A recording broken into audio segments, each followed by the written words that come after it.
저는 지금 필리핀에서 오랜 기간을 있으면서 거기서 하나의 소명을 받은 것이 무엇이냐면 이 땅에 사랑의 혁명이 일어나야 한다고 하는 그러한 메시지를, 이게 메시지로만 받은 게 아니라 정말 삶을 통하여서 절절히 깨닫게 되고, 오히려 여러 가지의 갈등과 그런 번민 속에서 오히려 하나님의 심정을 읽어가는 그러한 체험을 하면서 이렇게 받게 되었는데, 우리가 어떤 이제 지금 뭐 중요한 일을 볼 때는 이건 선택사항이 아니라 필수사항이라는 말을 하잖아요.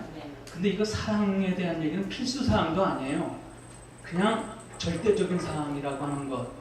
이런 것을 이제 느끼면서 이제 혁명이라고 하는 그런 이제 말을 쓰는데, 어떤 분은 이 혁명에 대한 것이 너무 살벌하지 않느냐 이제 그런 말을 하긴 하는데, 자, 혁명, 문화적인 혁명이든 뭐 5.16 혁명 같은 어떤 그 정권적인 혁명이든 간에 혁명은 뭐겠어요? 뒤집는 거잖아요. 개선 정도가 아니고 완전히 이제 뒤집는 것. 성경적으로 말하자고 하면은 지금 이 세상은 선과 악으로 뒤덮여 있고 그것으로 인해서 정복되고 다스려져 있는 그러한 상황이라고 하는 것. 이거는 지금 우리 모두가 인정하고 있고, 그리스도 안에 있는 사람이든 설령 안 있는 사람이라 할지라도 그것을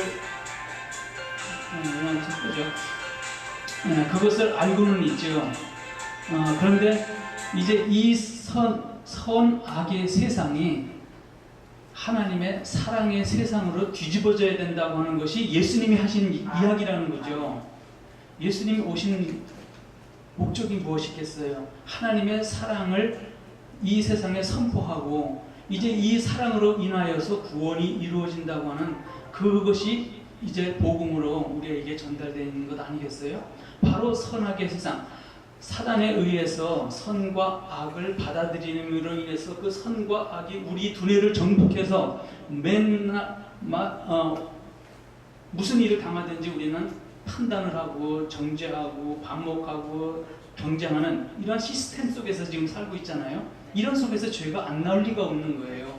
이런 구조 속에서는 구원이라고 하는 것이 절대 일어날 수가 없는 그러한 현실적인 것. 이제 예수님은 이러한 본질적인 그런 병폐 상황에서 이제는 길이 없는 것을 아시기에 이제 사랑이라고 하는 곳, 내가 가지고 온 아버지 하나님의 이 사랑의 세계가 유일한 길이요, 진리요, 생명이라고 하는 것을 몸으로 보이신 분이거든요.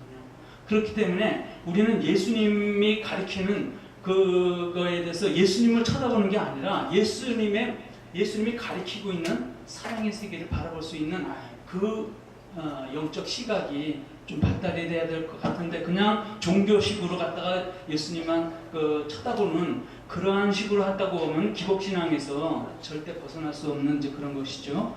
어쨌든 이것이 절대적인 그러한 우리들의 당면 문제라고 하는 것, 그리고 이것은 창세기에도 나타난 최초의 미션이 동시에 이제 우리 마지막 시대에 나타나는 마지막 미션이라는 것, 하나님의 소원이라고 하는 것. 이제 선악으로 덮여있는 이러한 그 세상과 사랑의 세상은 사실은 상극이에요. 선악의 세상에서는 사랑이라는 것이 있을 수가 없는 상황이거든요.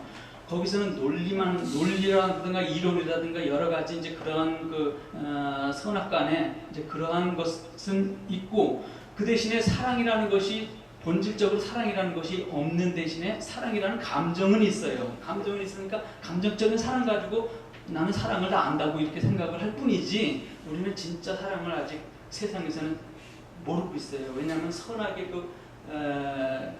이중적인 그것이 계속 우리들에게 교란시키고 있기 때문에. 그렇다고 하면은 예수님의 사랑, 하나님의 사랑은 공의와 화합과 화목을 갖다가 이루어가는 그러한 어떤 우주적인 그러한 사랑인데, 이러한 사랑에는 또 선과 악이라는 것이 있을 수가 없는 거예요. 사탄이 하나님처럼 된다고 하는 그 말이 거짓말인 것은 뭐냐면은, 사랑의 하나님이 선악의 하나님이 될 수가 없거든요. 사랑과 선악은 마치 물과 기름처럼 섞일 수가 없는 그러한 성질이 있는데도 불구하고 그렇게 교묘하게 이중적으로 뒤섞여가면서 모호한 우리 신앙관을 갖게 유도한다고 하는 것은 우리들이 냉철하게 살펴볼 그런 정적 시각이 필요하다는 거예요. 그러기 때문에 우리가 선과 악을 가지고 있음에도 불구하고 그 선과 악을 지닌 채 그대로 사랑의 세계인 천국까지 가려고 하는 욕심을 가지고 있다고 하는 것, 그거 참 그건 꿈 깨야 돼요. 천국 가는 거는 예수님 손잡고 가야지. 오늘 그 말씀의 요약은 저는 이제 사랑의 혁명 준비하기 위해서 거의 지금 10년 동안 지금 이렇게 해서 뭐 글을 좀 계속 쓰고 오늘 이제 책을 제가 이제 써가지고 이렇게 한국에 좀 나왔는데. 어쨌든 저는 이제 시작되는 사랑의 혁명이 시작되는 그 시점을 이제 선점을 하고 선포를 할 수 있는 마음을 가지고선 이렇게 나오게 된 거고요. 이제 5가지로 추려서 이렇게 말씀드리는 건 뭐냐면 오늘날 왜 이러한 사랑의 혁명이 일어나야만 되는가 그런 부분하고 그리고 사랑의 혁명은 누구에 의해서 먼저 시작이 되었나 그 다음에 사랑의 혁명이 추구하는 핵심 그리고 사랑의 혁명이 승리할 수밖에 없는 어떤 원리가 있어요. 그리고 사랑의 혁명이 세상에게 주는 비전 이런 5가지 면에서 이제 간추린 부분인데 간단하게 말씀드리자면은 어쨌든 사랑의 혁명이 오늘날 일어날 수밖에 없는 것은 결국은 복음의 목적이 거기에 있기 때문이죠. 하나님은 정복하고 다스리라고 우리에게 소명을 주셨음에도 불구하고 우리는 역전패가 돼가지고 오히려 세상에게 정복당하고 지금 다스림을 받고 있어요. 우리 지식이 지금 우리를 다스리고 있잖아요. 이것을 우리는 다시 역전을 시켜야 돼요. 그래서 선, 악을 내 속에서 기생하고 있는 기생충처럼 도사리고 있고 내 머릿속에서 바이러스처럼 작용하고 있는 선, 악의 그것을 내가 정복하지 아니하고 다스리지 아니하면은 결국은 내가 회복이 될 수가 없는 그런 시점이기 때문이라는 거죠. 그럼 누구에 의해서 이것이 시작되었나? 이건 우리가 다 알잖아요. 사실 사랑의 혁명은 예수님에 의해서 시작이 된 거예요. 지금 이렇게 고질적인 그러한 세상에 오셔가지고 사랑이라고 하는 선명한 빛을 비춰주신 예수 그리스도를 우리가 진정으로 이해한다면 오늘날 사랑의 혁명이 필히 일어날 수밖에 없다고 하는 것을 이제 아시고 그런데 예수님이 이제 사랑에 대한 전반적인 것을 다 원칙적인 것을 다 보이시고 가르치시고 행동으로 보이시고 그리고 올라가시면서 그 사명을 우리에게 맡겨주신 거죠. 사랑의 혁명이 이 땅에 이루어질 수 있도록 우리에게 모든 소스를 다 주신 거예요. 그리고 내가 한 일도 할 것이고 나보다 더 큰 일도 할 것이라고 하는 그러한 어떤 그거 그냥 빈말이 아니거든요. 빈 위로가 아니거든요. 실제 성경 속에서 그러한 것들이 다 지금 적나라하게 나와 있는데 우리가 이 일을 감당을 못한다면 우리는 직무유기죠. 우리가 스스로 갔다가 또 마귀 앞에서 꼬리를 내리는 그런 꼴밖에 안 되는 거죠. 결국 이 사랑의 혁명은 선악의 유한에서 사랑의 무한으로 옮겨지는 그런 변화의 상황을 말씀을 해주시는 거고 선악이 가져온 죽음의 세계에서 사랑이 가지고 오는 영혼의 세계로 전환하라고 하는 그러한 목적을 가지고 있는 것이 이제 사랑의 혁명의 핵심이라고 할 수 있어요. 제가 지금 그동안에 준비하면서 정리한 거는 이제 이 5단계로 갖다가 이거를 정리를 했거든요. 첫째는 우리 지식이 문제다. 우리가 소위 안다고 하는 이 지식 선과 악을 알게 하는 나무가 선악 에덴 동산에 있었어요. 영어로 보면은 knowledge of good and evil이라고 해서 직접 지식이라는 말을 사용했거든요. 우리가 안다고 하는 소위 지식이 결국은 우리를 지금 잡아먹고 있는 그런 상황이에요. 그래서 우리가 선악의 상대성 지식 체계를 안다는 것이 첫 번째 과제로 지금 이제 쓰여지고 있고요. 그 지식에 의해서 결국은 우리는 지금 계속 우리 속에서 죄를 양산하고 있는 거예요. 죄가 어디서 오는 게 아니라 계속 우리가 만들어내고 있는 건데 그것이 우리 속에 있는 지식이 결국은 그 짓을 다 하고 있다는 거죠. 그래서 선악의 상대성 지식에 대해서 냉철하게 살펴볼 수 있는 것이 있어야 되고 그것을 이해했을 때 우리는 죄를 확실하게 알게 된다는 거죠. 그 죄를 다스리는 것이 뭐였어요? 오늘날 법이라는 것이 잘못한 그것을 다스리고 있지 않아요? 율법도 결국은 우리가 죄인이 됐을 때 우리를 다스리고 평정하기 위해서 그러신 거죠. 그러면은 법이라는 것이 지금 가운데 중심에 딱 있어요. 죄를 다스리고 그 죄는 지식에서 나오고 지금 이러한 이 고리가 지금 우리 인생 속에 지금 아주 철석같이 박혀 있다고 하는 그런 것을 우리가 이제 살펴보게 되는 거고요. 그런데 우리가 법을 이해할 필요가 있는 게 뭐냐면은 가운데 있는 이 법이 한쪽은 세상을 다스리고 한쪽은 하늘나라를 향하는 무엇이 있는데, 자 보세요. 법은 공의를 이루기 위해서 있는 거죠. 이 세상에도 공의를 이루기 위해서 법원이 지금 저울을 갖다가 이렇게 놓고 이제 달아보는 어떤 그런 상징을 하잖아요. 이 공의를 이루는 것이 법의 목적인데, 이 공의를 또 자세히 들어가 보면은 공의는 사랑에 의해서 진행이 되는 거예요.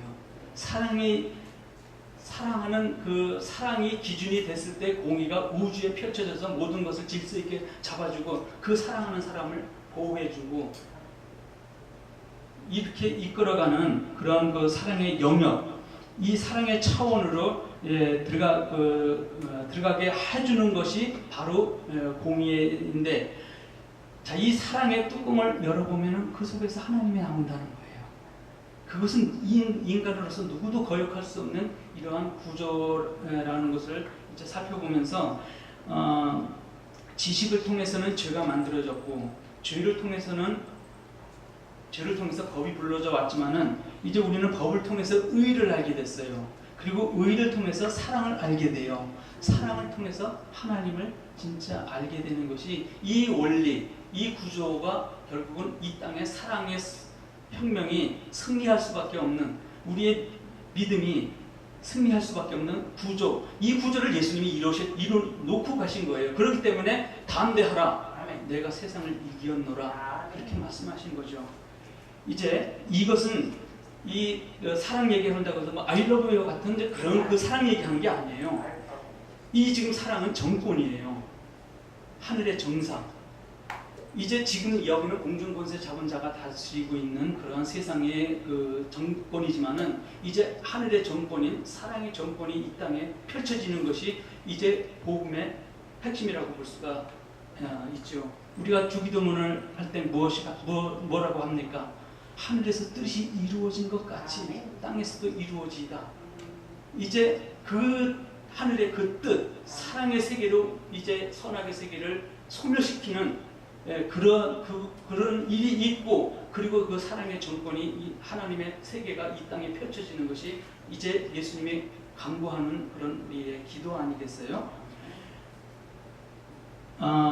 요한일서 3장 8절에 보면은 그리스도가 나타나심은 마귀의 하는 일을 멸하라 하심이라고 그랬죠. 마귀가 하는 일이 뭐겠어요? 지금 마귀를 멸하겠다는 게 아니라 마귀의 하는 일을 멸하겠다고 했거든요. 마귀가 하는 일은 결국은 선과 악이라는 요것을 양손에 붙잡고 우리의 지식을 교란하고 그 지식이 우리를 통제하고 이러한 그 악순환을 만들고 있는 이 마귀의 이 일이 사라지면 사랑의 세계는 자연히 이루어져요. 구름이 걷히면은 저 변치 않는 태양의 빛은 나에게 바로 오듯이 이제 그러한 그 복음의 사역이 이제는 사랑의 혁명이라고는 전제하에서 저는 담대하게 펼쳐지기를 원하고 있고, 그러기 위해서 지금 여러 가지 이제 글을 쓰고 거기에 대한 것들을 또 이제 리딩스 클럽이라고 우리 독서의 형태로 해가지고 이제 시작을 하려고 여러 가지 이제 준비를 하고 왔습니다. 이런 것들이 이제 서로 이제 의논되고 이렇게 사역자들이 또 같이 이렇게 힘을 합하는 그런 일들이 일어났으면 좋겠습니다.